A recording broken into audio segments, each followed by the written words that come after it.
नमस्कार भैया एवं बहनों। हमने अपनी पिछली ऑनलाइन क्लास में विशेषण का अर्थ, विशेषण की परिभाषा, प्रविशेषण, विशेष्य और विशेषण के भेद, जिसमें हमने प्रारंभ के दो भेद गुणवाचक विशेषण और परिमाणवाचक विशेषण, इनका हमने अध्ययन किया था। आज हम उससे आगे अध्ययन करेंगे। विशेषण का जो अगला भेद है उसके बारे में आज हम अध्ययन करेंगे। तो विशेषण का अगला भेद है संख्यावाचक विशेषण। कौन सा विशेषण? संख्यावाचक विशेषण। क्या होता है संख्यावाचक विशेषण? तो आइए इसका हम अध्ययन करते हैं। इन पंक्तियों को ध्यानपूर्वक सुनेंगे और सभी ध्यान रखेंगे।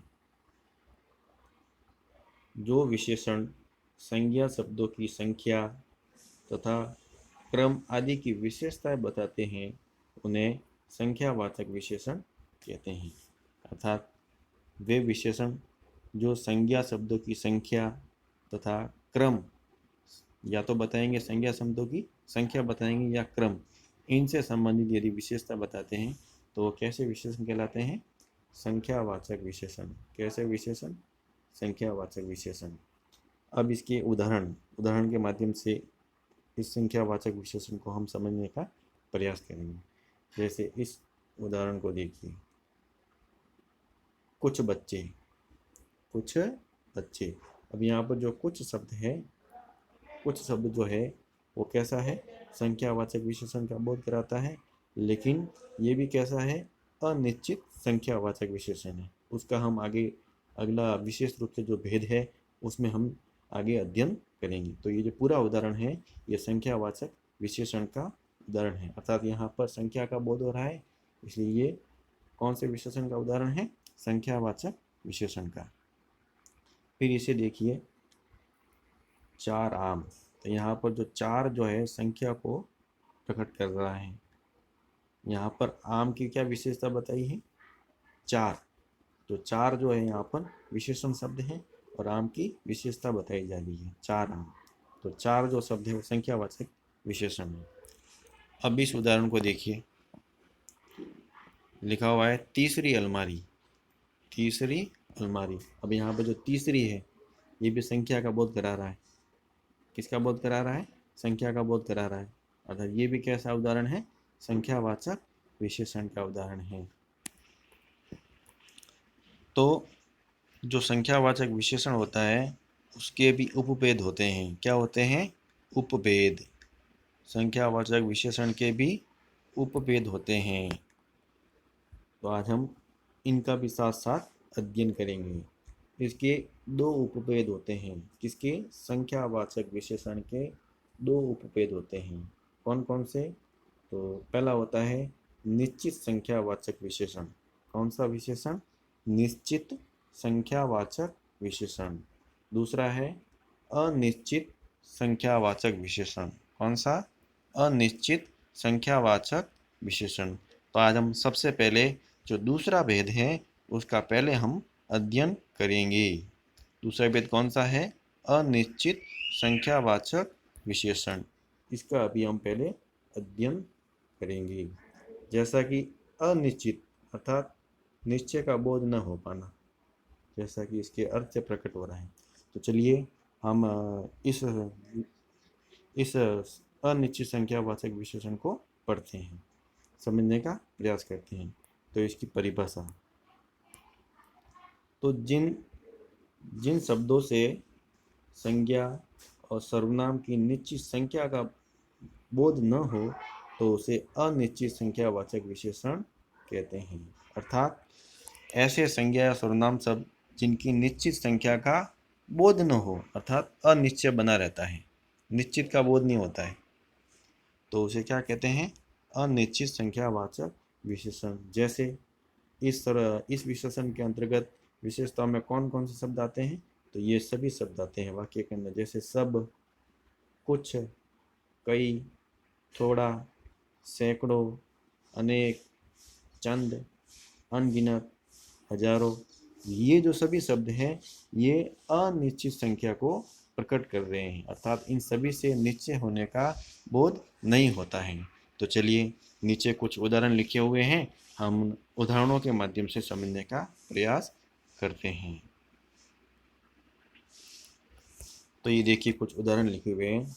उदाहरण जैसे इस उदाहरण को देखिए, कुछ बच्चे पार्क में खेल रहे हैं। कुछ बच्चे पार्क में खेल रहे हैं। अब बच्चे खेल तो रहे हैं पार्क में, लेकिन कितने खेल रहे हैं वो संख्या का बोध नहीं है, अर्थात संख्या का बोध नहीं हो रहा है। अर्थात जो कुछ जो शब्द हैं वो क्या बोध करा रहा है, अनिश्चित संख्यावाचक विशेषण का बोध करा रहा है।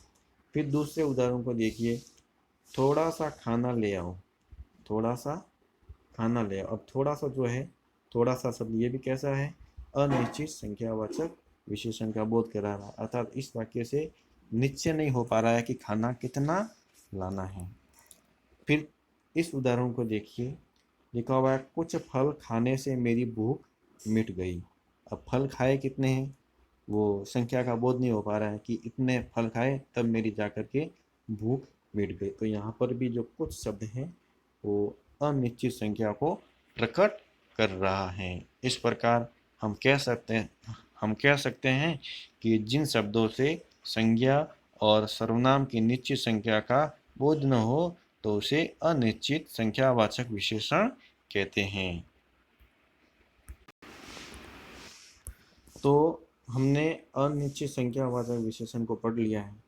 अब हम पढ़ेंगे निश्चित संख्यावाचक विशेषण। अब ये जो निश्चित संख्यावाचक विशेषण है इसके भी उपभेद होते हैं। क्या होते हैं? उपभेद। इसके भी उपभेद होते हैं। तो हम एक बार कौन कौन से उपभेद होते हैं उनको भी पढ़ लेते हैं।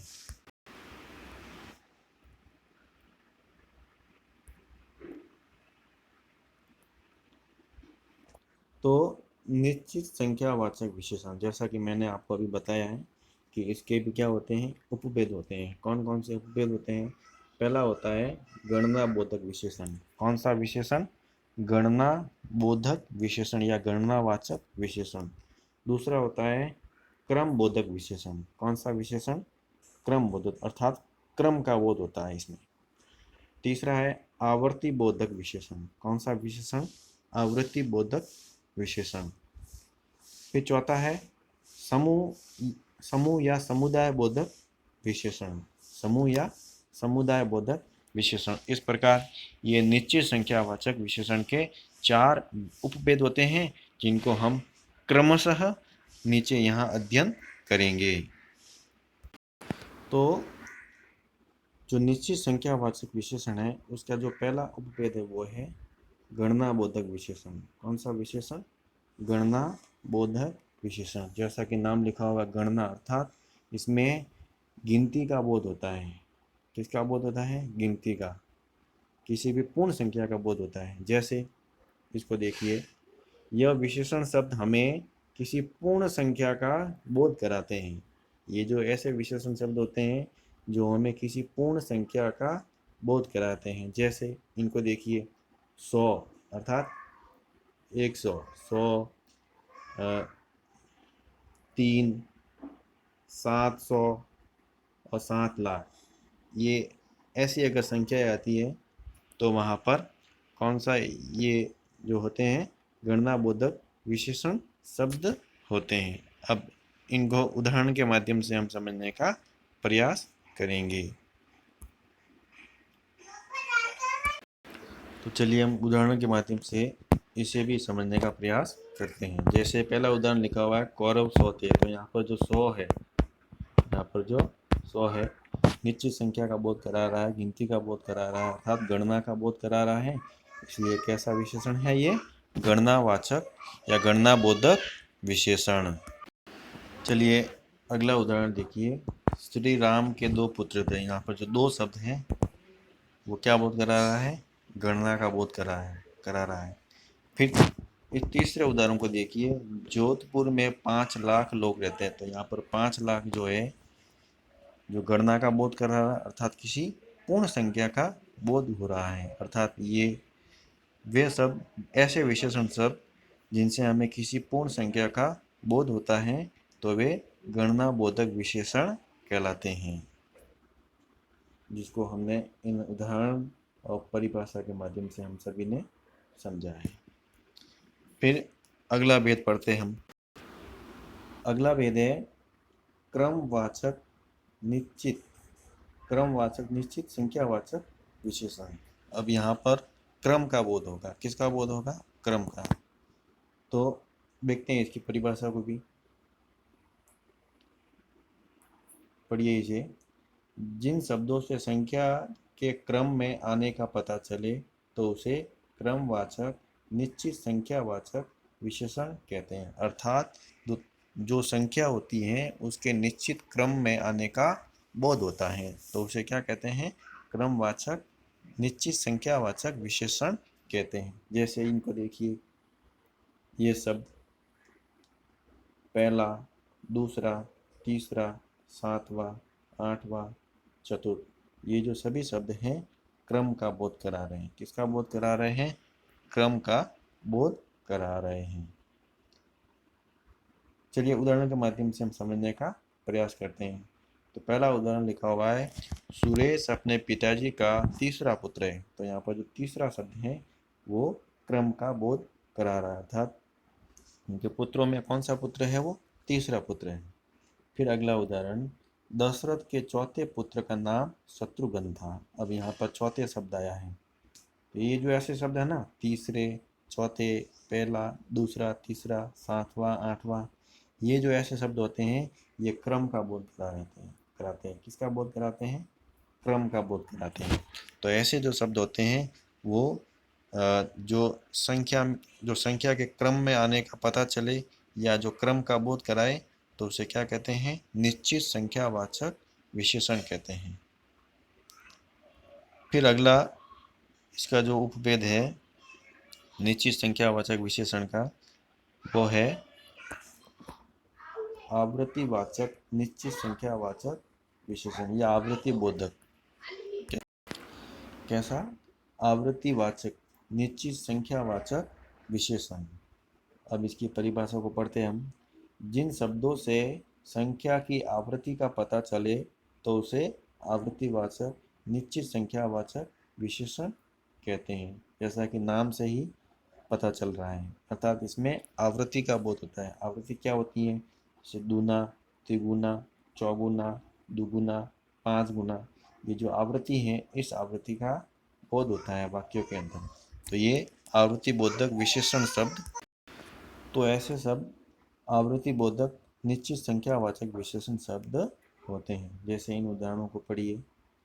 मोहन तुमसे चौगुना काम करता है। अर्थात यहाँ पर जो चौगुना शब्द आया है ये कैसा शब्द है? निश्चित आवृत्तिवाचक संख्यावाचक विशेषण शब्द है। यहाँ पर गोपाल तुमसे दुगुना मोटा है।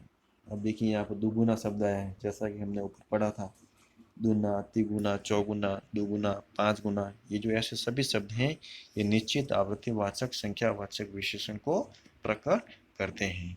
तो हमने अभी आवृत्तिवाचक निश्चित संख्यावाचक विशेषण को भी पढ़ा, आपको समझ में आ गया होगा। चलिए हम आगे बढ़ते हैं।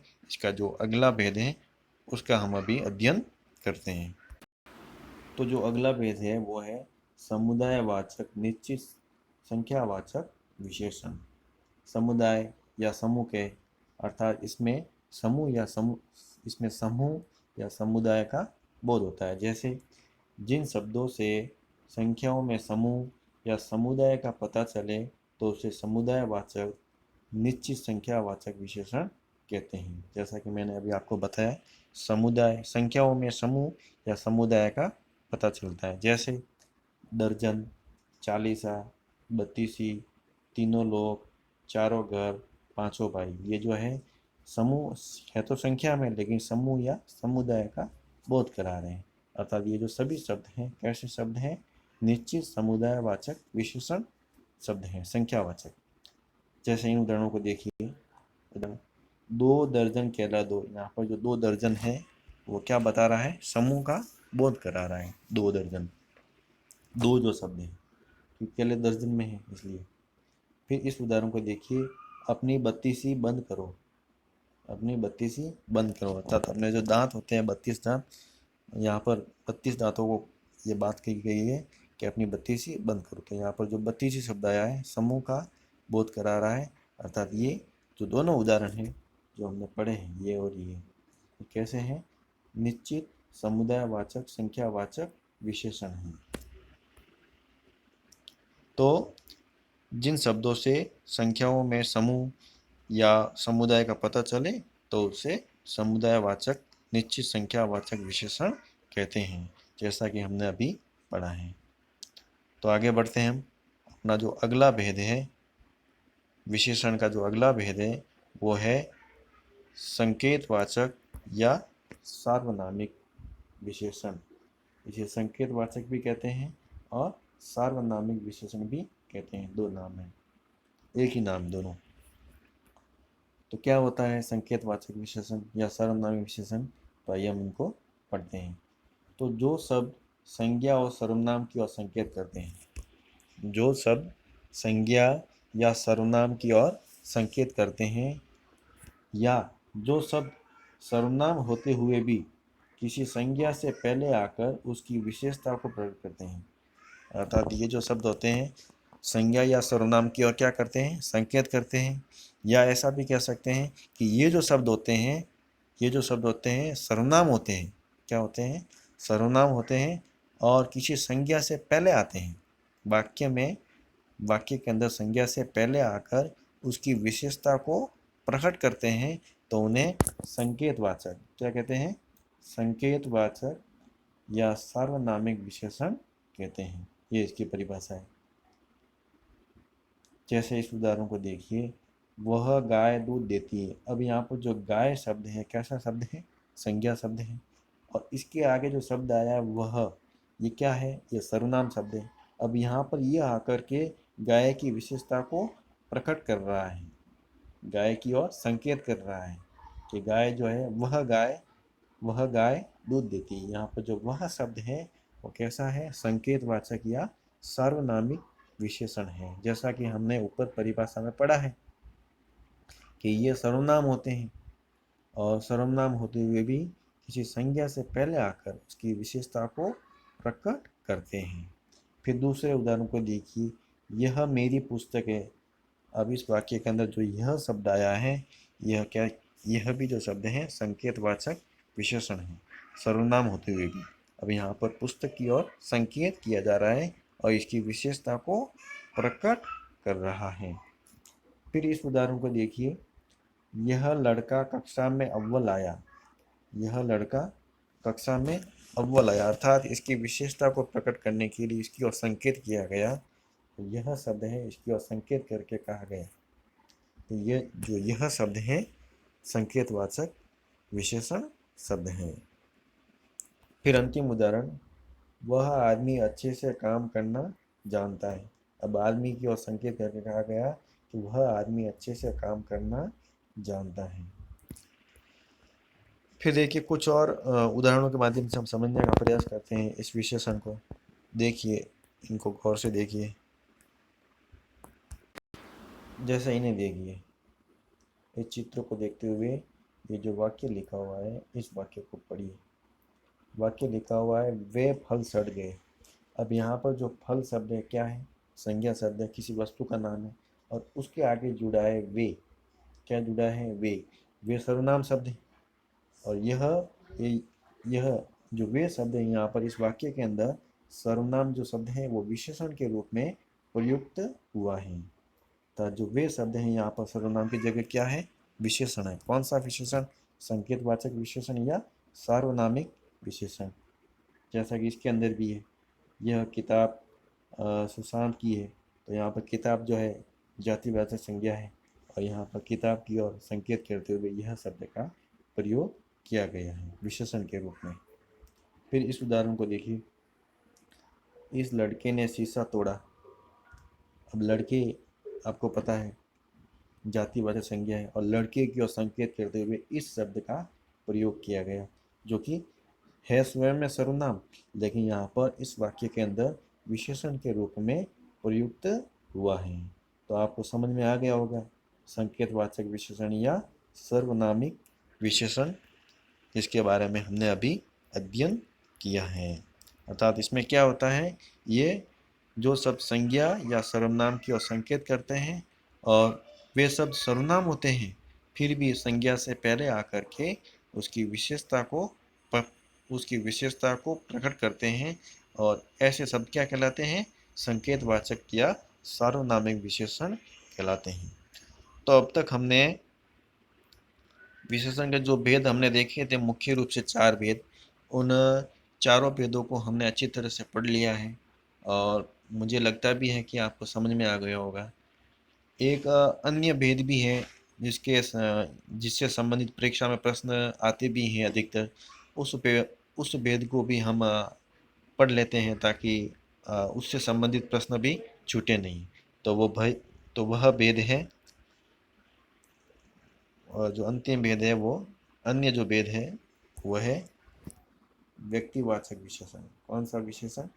व्यक्तिवाचक विशेषण। तो क्या होता है व्यक्तिवाचक विशेषण, आइए इसको पढ़ते हैं। तो जिन विशेषण शब्दों की रचना, अर्थात ये ऐसे विशेषण शब्द होते हैं जिनकी रचना व्यक्तिवाचक संज्ञा से होती है। आपने संज्ञा पढ़ी होगी।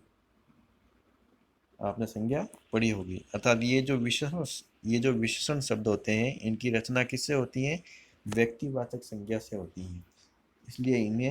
इसलिए उन्हें व्यक्तिवाचक विशेषण कहते हैं। जैसे दूसरे शब्दों में समझने का प्रयास करते हैं, ये शब्द ऐसे होते हैं, असल में संज्ञा के भेद, ये जो शब्द होते हैं कैसे? व्यक्तिवाचक विशेषण के ये जो होते हैं, ये जो संज्ञा का भेद है, कौन सा भेद? व्यक्तिवाचक संज्ञा, उससे बने होते हैं। ये व्यक्तिवाचक संज्ञा इससे बने होते हैं और विशेषण शब्दों की रचना करते हैं, इसलिए ये व्यक्तिवाचक विशेषण कहलाते हैं। जैसे उदाहरण के माध्यम से हम समझने का प्रयास करते हैं, देखिए उदाहरणों को। जैसे इलाहाबाद से इलाहाबादी, जयपुर से जयपुरी। अतः इलाहाबाद जो है कैसी संज्ञा है? इलाहाबाद जो है कैसी संज्ञा है? व्यक्तिवाचक संज्ञा है। अर्थात इलाहाबाद से क्या बना है? यहाँ पर इलाहाबादी बना है, विशेषण शब्द बना है। फिर जयपुर से जयपुरी, बनारस से बनारसी, लखनऊ से लखनवी। तो ये ऐसे शब्द होते हैं, ये व्यक्तिवाचक विशेषण शब्द होते हैं। इलाहाबादी, जयपुरी, बनारसी, लखनवी, ये जो शब्द है ये क्या होते हैं? व्यक्तिवाचक विशेषण शब्द होते हैं। अब इस उदाहरण को देखिए, इलाहाबादी अमरूद मीठे होते हैं। अब यहाँ पर इलाहाबाद के स्थान पर क्या प्रयोग किया गया है? इलाहाबादी। क्या प्रयोग किया है? इलाहाबादी। नाम तो है इलाहाबाद, लेकिन यहाँ पर इलाहाबाद जो है व्यक्तिवाचक संज्ञा है और उसको विशेषण के रूप में यहाँ पर प्रयुक्त किया गया है। इलाहाबाद का क्या हो गया है? इलाहाबादी अमरूद मीठे होते हैं। यहाँ पर अमरूद की विशेषता बताइए, कैसे अमरूद हैं? इलाहाबादी अमरूद। तो कुछ और उदाहरण के माध्यम से हम समझने का प्रयास करते हैं इस व्यक्तिवाचक विशेषण को। तो देखते हैं उदाहरणों को। जैसे इन्हें देखिए, पहला उदाहरण है, मुझे भारतीय खाना बहुत पसंद है। यहाँ पर जो भारतीय शब्द है, कैसा शब्द? तो अब इस उदाहरण को देखिए, इसमें जो भारतीय शब्द है, ये जो शब्द है, ये भारतीय शब्द, ये किससे बना है? ये बना है भारत से। तो भारत जो है क्या है? एक व्यक्तिवाचक संज्ञा है, उससे बना हुआ है। तो मुझे भारत का नाम नहीं लेकर के भारतीय खाना, तो यहाँ पर भारत के स्थान पर भारतीय शब्द जो है व्यक्तिवाचक विशेषण के रूप में प्रयुक्त हुआ है। फिर इस दूसरे उदाहरण को देखिए, मुझे बनारस के स्थान पर क्या प्रयोग हुआ है? यहाँ पर बनारसी। मुझे बनारसी साड़ी सबसे ज़्यादा पसंद है। तो यहाँ पर जो बनारसी शब्द है वो कैसा शब्द है? व्यक्तिवाचक विशेषण शब्द है। फिर इस तीसरे उदाहरण को देखिए, हमारी दुकान पर जयपुरी मिठाइयाँ मिलती हैं। अब जयपुर जो शब्द है किससे बना है? जयपुर से बना है। और यहाँ पर जो जयपुरी शब्द है वो व्यक्तिवाचक विशेषण के रूप में प्रयुक्त हुआ है। अर्थात ये जो जयपुरी शब्द है वो व्यक्तिवाचक विशेषण शब्द है। फिर इस उदाहरण को देखिए, चौथे उदाहरण को, बीकानेरी नमकीन विश्व प्रसिद्ध है। बीकानेर से क्या बना है? बीकानेरी। बीकानेर से क्या बना है? बीकानेरी। फिर पांचवें उदाहरण को देखिए, जोधपुरी साफा विश्व प्रसिद्ध है। यहाँ पर जोधपुर से क्या बना है? जोधपुरी। तो स्वयं जो संज्ञा शब्द है व्यक्तिवाचक संज्ञा, और यहाँ पर विशेषण के रूप में प्रयुक्त हुआ है। तो आपको समझ में आ गया होगा व्यक्तिवाचक विशेषण। तो ये जो शब्द होते हैं, विशेषण शब्द होते हैं, इनकी रचना व्यक्तिवाचक संज्ञा से होती है। जो वास्तव में होते हैं संज्ञा के भेद व्यक्तिवाचक संज्ञा से बने होते हैं।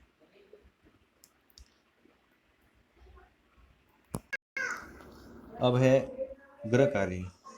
आपको गृह कार्य में क्या करना है, कुछ प्रश्न है आपको करके लाने हैं। पहला प्रश्न है निश्चित संख्यावाचक विशेषण किसे कहते हैं, जिसको हमने अभी पढ़ा है, इसकी परिभाषा लिखनी है। दूसरा है आवर्ती बोधक विशेषण की परिभाषा बताइए। तीसरा है व्यक्तिवाचक विशेषण को समझाइए, जिसको हमने अभी उदाहरण के माध्यम से समझा है।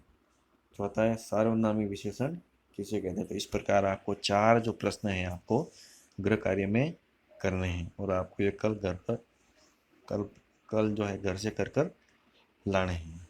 आज के लिए इतना ही। धन्यवाद।